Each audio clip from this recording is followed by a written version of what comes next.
Brandon, great to meet you. Thank you Yeah, so much for taking a minute out for Neon Jazz today. I appreciate it. yeah. I mean, when they said you were from Kansas City, I was like, I knew I was gonna be comfortable. Yeah, you're at home. It's like walking in the gates. Yeah. And walking into the Blue Room and 18th and Vine and whatnot. How long's it been since you've been here? I graduated from KU. I left Kansas City in 1999 and I went to Berkeley. Okay, Yeah. man. Let me tell you something real quick. All right, Go so ahead. we got the World Cup coming up. Which I Okay. don't know how we pulled that string. Okay. I have no idea. But the NFL draft. So I've been here my whole life. Okay. I've been in different incarnations. I grew up in Liberty, and I slowly advanced my way. I lived in Midtown for a while. I'm more urban than anything. I now live in Lee Summit. Okay. But I got to tell you, when I went to that draft and I saw how Kansas City responded to it, it Okay. was major league. I mean, I could not believe I was at Union Station. I couldn't Okay. believe I was in Kansas City. I was just totally bespeckled. This town, if you came back and saw what was going on, you would not believe it. It's like they've revitalized downtown, P&L district. We got light Wow. rail. It's expanding. It's crazy. Wow. Yeah. Oh, yeah. Thank you so much. Thank you so much. All right, yeah. I haven't been Kansas City since 2008 because KU won the Final Four in 2008, Yeah. and I came back to KU, bought me some gear. I came back to visit my grandmother at the time, and had a nice time. But I haven't been back to Kansas City since then. Okay. Well, yeah, you need to come back. You totally need to. But before we get into Compton's finest and your years in Kansas City, I want to begin with COVID. How did you survive that last 3 years? It was quite a thing. And how are you doing? How has it changed the way that you do things now? I mean, during COVID, man, I basically, I started working out a lot, started taking care of my health, making sure that you know, I was healthy, number one, eating better, living better. Uh, I started, like I said, working out, and I kept to myself, you know what I mean? There was no work here as far as playing wise. So I just stayed in the house and practiced all the time. Yeah. Yeah. Yeah. So this album must feel really good. I mean, it's a debut. It's a great album. Right. It just seems like a long, long journey. So how did this album come about and how did it take so long to get to this point? I mean, I always felt that I wasn't ready. It's like, you feel like you take an album like Thriller or Off the Wall, those are landmark albums. I mean, those guys are like so stellar musicians. I always felt like I wasn't ready. But Warren Wolf, who I went to Berkeley College of Music with, told me, man, he said, the only way you're going to be ready is just to do it. And so one day, this past fall in 2022, I just called him. I said, man, let's do it. And so I called Bunker Studio and I said, I want to book a date. And I got the musicians together. I got Jazz Mia together, Keith Brown and Chris Lewis, Eric Wheeler. And I just said, hey, let's do this album. And we did it. That's a lot of heavy cats for an Yeah. album, you Yeah. know. And we got a vibes bias here at Neon Jazz. So Okay. having Warren on there is that's right. That's right on for Well, sure. when I met Warren back at Berkeley, he was instrumental in giving me like some of my first gigs in Boston. And he kind of took me under his wing. And he was kind of like coaching me the whole time, man, you need to do a record. You need to do a record. And I was like, man, I don't think I'm ready. And he's like, you got to get ready. And then he forced me to write some tunes and that's what I did. And here we are right now. So what are you hoping the listener gets from this album? You know, I play music for people to feel good. You understand? I play music to uplift people's spirit. So that's the main thing that I want to get. I used to be a DJ back in Los Angeles. So I play music to get people to pat their feet, to dance, So I'm hoping that the listener will get, enjoyment, a kind of a feel good vibe to it. So in this brief discussion that we've had so far, you've mentioned New York, LA, but it all began in Kansas City. So Pretty talk to much. me about your beginnings and how this jazz journey began for you. Well, I was born in Kansas City. My mother moved to LA when I was 22 months old. My grandmother used to own a jazz club in Kansas City called the Casablanca in the late 60s, early 70s. My stepfather played trombone and my mother played violin. So I always had music around me. When I was a kid, my mother would send me to Kansas City for the summer. So I would spend a lot of time in Kansas City from like 6 years old till I was like 15. And so my grandmother would always be playing the records and I would be playing the records. I would come back to Kansas City for basketball camp. I would spend a lot of time at Kansas University playing basketball. So that's Kansas City is like, actually Kansas City is where I started playing the drums. You know what I mean? I first started playing drums in Kansas City. So everything kind of starts there and then, goes from there. You know what I mean?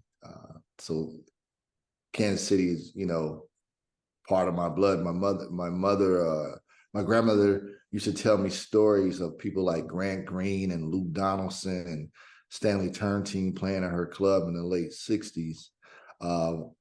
When I would be listening to records, she would say, that's Lou Donaldson on the turntable, isn't it? And I said, yeah, how you know about Lou Donaldson? She said, boy, don't you know Lou Donaldson used to play at my club? I'm like, what? Don't you know Grant Green? I got pictures of them playing at my club. And I'm like, really?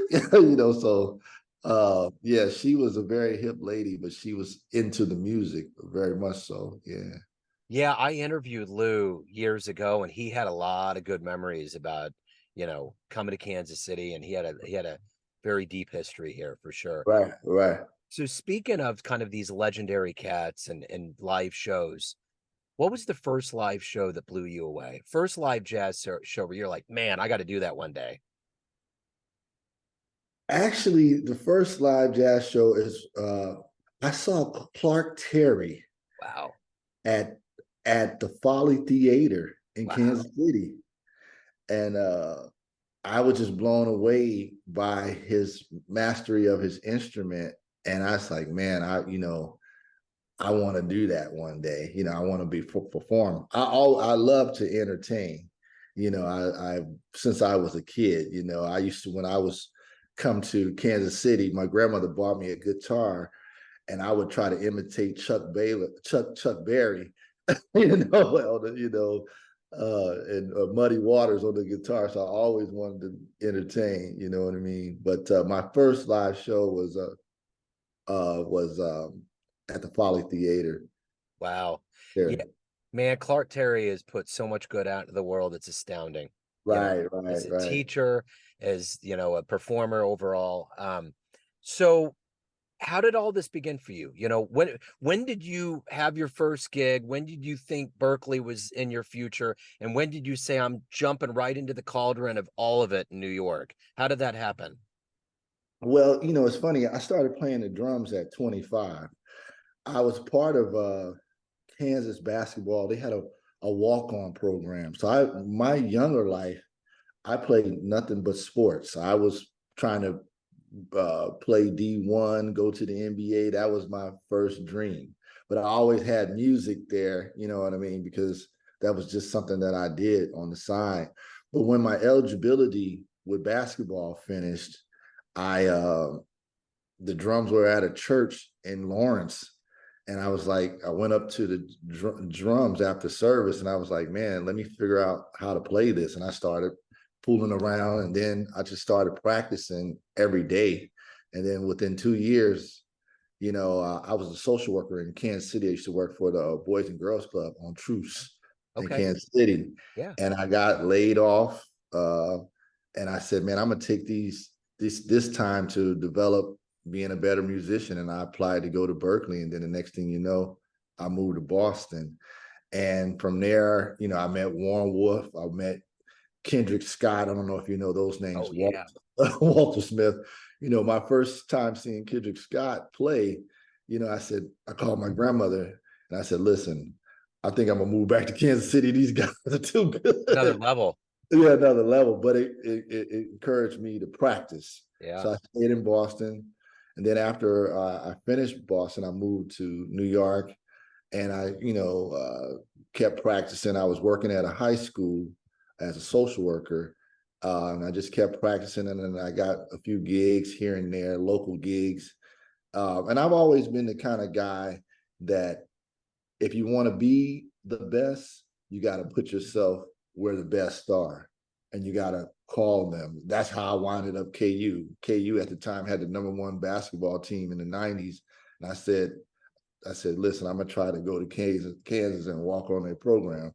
But at any rate, I met people like Mike Ladon. Here's a quick story. When I first moved here, I lived in Louis Nash's apartment. He had an apartment in Harlem, so I befriended him, and we became good friends. And then I met people like Mike Ladon, Peter Bernstein, and I would try to sit in and play with those guys. So that was kind of my first gigs. When I was at Berkeley, I had a class with Joe Lovano. I don't know if you know who Joe Lovano is. So yeah, Yeah. yeah. So those are like some of my first tuilages of like studying with people and playing with people. Um, That's royalty, man. You're yeah, yeah, yeah, yeah, yeah, I mean, yeah. those are I mean, heavy. I wasn't ready musically, and I still, I'm still like, because I started so late in the game, I still feel like I'm a kid, like a little kid at heart, playing music, still learning and still growing, you know what I mean? But those teachers with all that mileage, it's like getting taught by from Danny Manning. You're going to go to another level. Right, right, right, right. I mean, like basketball, what I learned in basketball kind of stuck with me in music, because when I went to KU, I mean, my first year, I set out. I set out with Rex Walters. I don't know who you know, Rex Walters. Me and Yeah. him used to work out and train together. So it's like the same thing, but in sport and music. Yeah. I mean, he was a killer. He didn't care. Yeah, Yeah. he was socking it to me. Yeah, yeah. Absolutely. So in this journey as a professional musician, what do you like the best about it? I mean, you got recording, you got live shows, you got all of these levels of promotion, but what do you look forward to every day? I look forward to entertaining people, making people feel good. I mean, I wish I had a gig every day because that's what I love to do. I don't like the downtime. I play a gig every Sunday in Harlem, and I hate when the gig ends because then it's like back to the real world, the real world. You know what it means? But I love to perform for sure. So if you could get into a time machine and go back and see a dream gig, any musician anywhere, where are you going? Who are you going to go see? I'm going to go see Miles Davis with Tony Williams, Ron Carter, Herbie Hancock. That's what I'm going to see. I'll I be think right there with you. I'll punch that ticket.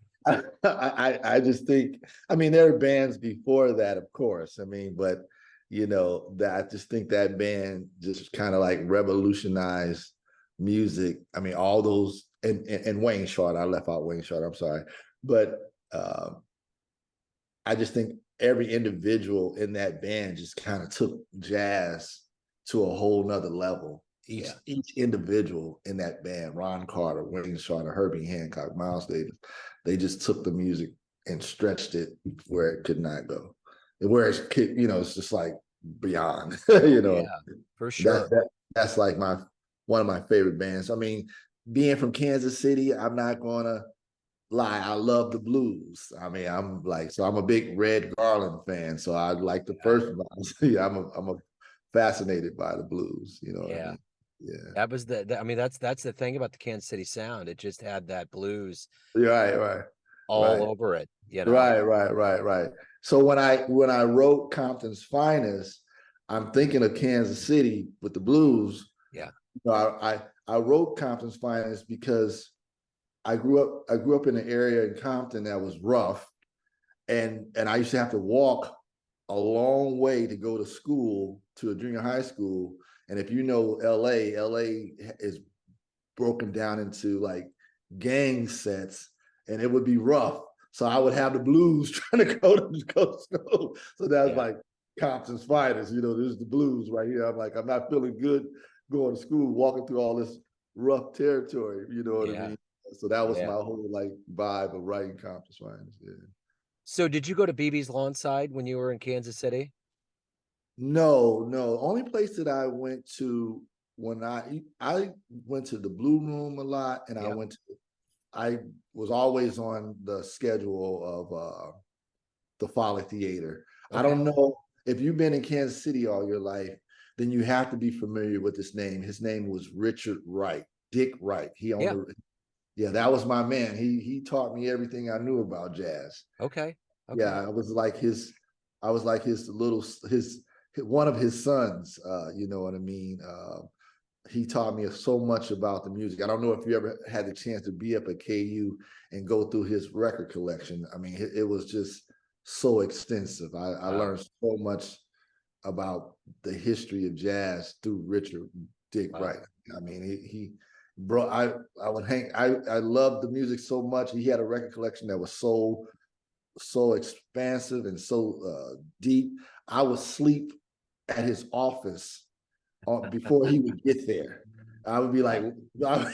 I would be sleeping on the floor at 7:30. He's like, man, get up. Why are you here too early? My office hours are from 8:30 to 10. You're already here. But I mean, like in the early 90s, when I got to KU, it was just so much music there in his office. I just sat there every day and just listened to records all day. Yeah. Wow. That's Richard wonderful, Wright, man. Richard Wright is like people in Kansas City. There needs to be a monument about that man because Yeah.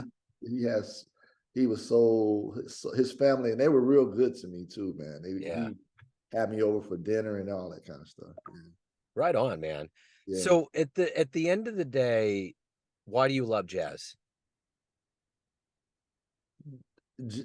Jazz to me shows it's an example of how the world should be. You understand?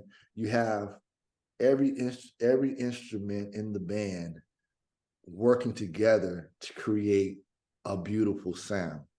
That's why I've been to jazz. That's why I play it. You know what I'm saying? It's like I have this saying, Jim, that music is a beautiful thing. And that's why I think of jazz. Like what I think of jazz is like every individual works together to create one beautiful sound. That's Yeah. what I think of jazz.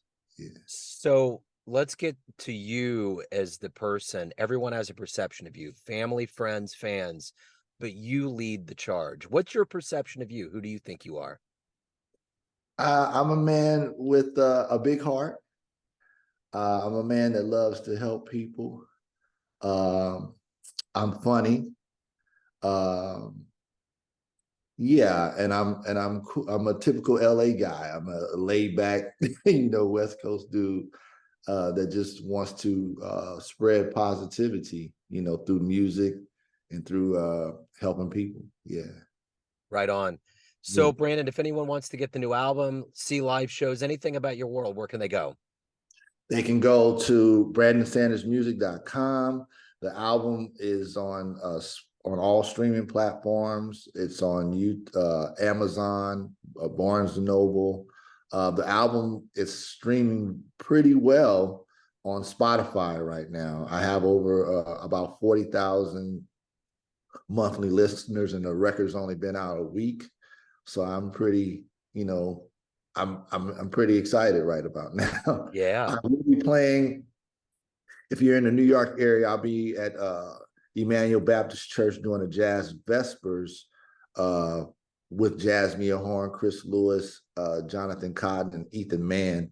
That's going to be there, and I will be performing at the Peppermint Lounge November 11th. And we're trying to get to Kansas City sometime in 2024, hopefully at the Lead Center in Oh, Lawrence. cool. Yeah, we're Yeah. trying to work that out at this point in time now. Yeah, that'd be wonderful, man. Brandon, Yeah. this has been great, man. Thank you for opening up. Thanks for your story. Thank you for the time. And hey, man, maybe we'll chop it up over some Gates barbecue one day. Oh, we need to. Are you kidding? Yeah. Hey, real fast. Is Street Side Records still there? Yeah. Yeah, yeah, Yeah. yeah. Actually, you know what? No, no, no. I'm sorry. I got mixed up with Seventh Heaven. Street Side used to be in Westport and they closed Right. it up. It's Oh, a big tap room now. Yeah, man. oh, Physical copies, it's just gone away. wow. There used to be a record store there in Westport I used to buy vinyl from. I forget the name of it, but there was Street Side. There was a Yep. couple other ones that I used to go to. Yeah, there's still vinyl places that are around, you know. We got a place called Vinyl Underground that's over in Overland Park. But yeah, man, a lot of that physical stuff's gone away. And listen, I want to give a shout out to my man Todd Strait. You know Todd Strait? Yeah, he moved back to Portland. Yeah, he's He was macho. he was my first drum teacher in Kansas City. Taught me Wow. all my jazz drum. Yeah, yeah. Man, Todd that's Strait. that's top shelf. Yeah, he went to Portland and came back, and I think he's back now in Portland now. Okay. So yeah. Hey, man, it's been real. If I have